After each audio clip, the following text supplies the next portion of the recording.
coverage you can count on. This is an Erie News Now election update. And it is Election Day on this Tuesday morning. Good morning, everybody. Isaac Petcash joining you here at the Alert Desk as we're just about an hour away getting started with our day long of coverage. We're going to be here with you at the Alert Desk on Erie News Now Plus and on our Facebook, Twitter, and social media pages from noon till however long the race goes. And as Dr. Terry Warburton is joining me here, Terry, that could be a significantly long time. Terry is a, we'll call a political expert from the University of Edinboro. He is certainly somebody who is tuned into the political race here. And Terry, as we preview this election day, you and I were talking before that there's so much uncertainty going into the election. Just give us an idea from your side, what you're seeing as we are full swing into Election Day here. Well, maybe one of the issues is that we don't really know what we're seeing. In that if you look at the different polls, there are polls that contradict each other, a number of reputable polls too. These aren't fly-by-night operations. And there are so many different variables at play. The level of intensity. Some people are saying, for example, that you can't always use crowd size or yard signs as a barometer. But at the same time, are they indicative of some feeling or issue for people?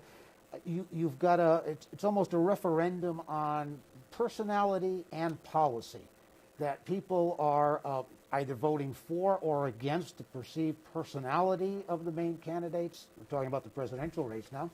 And they're also voting on the policies, whether they're for or against them, or whether they believe whose version of the policy. This person said that, but then the other person denies that they said that or what they meant and what's taken out of context.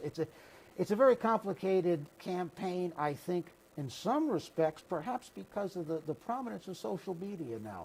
That it used to be that someone could say something in Pittsburgh and those in Philadelphia wouldn't really necessarily hear about it, or they wouldn't hear that much about it. Today, take social media, Twitter, the Twitterverse, Facebook, everything.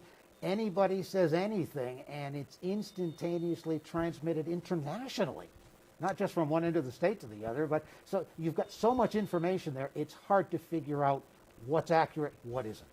Let me ask you, there have been several people around the globe, and I think this is something that maybe was the case in 2016.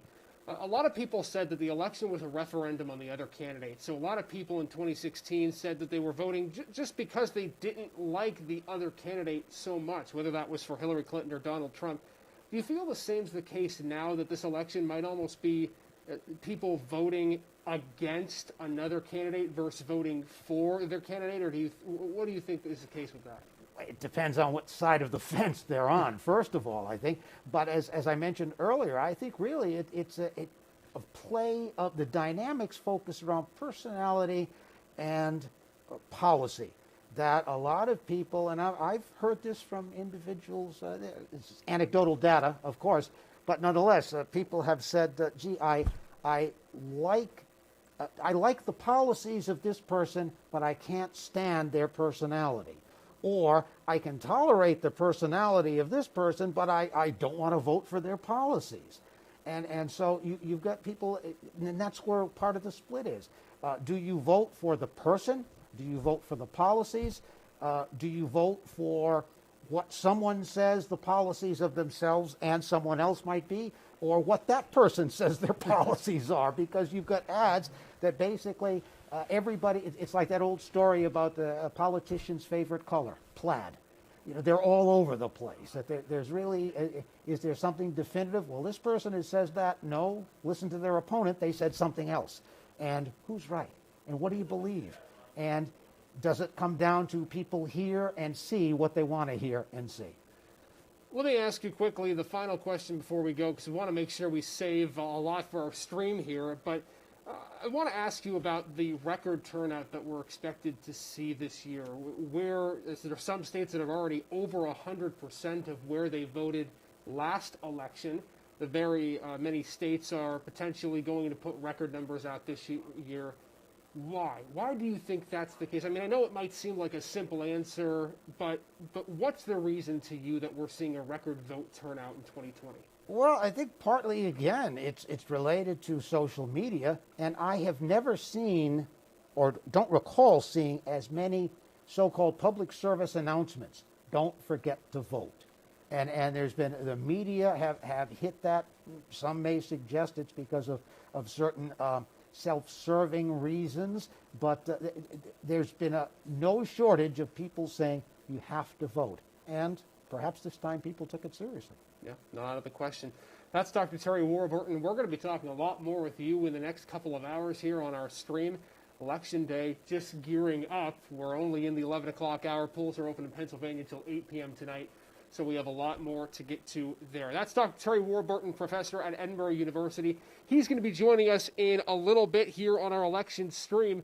But make sure that while we continue our coverage that you're tuning in to social media, erienewsnow.com, Facebook, Twitter, all of our pages. We are live starting at noon, and we are going through the whole evening, bringing you up-to-date election coverage as much as we can, as accurate as we can with the data that we have. All that's coming up a little bit later today. For now, though, we'll see you in just under an hour. This has been an election update here from Erie News Now.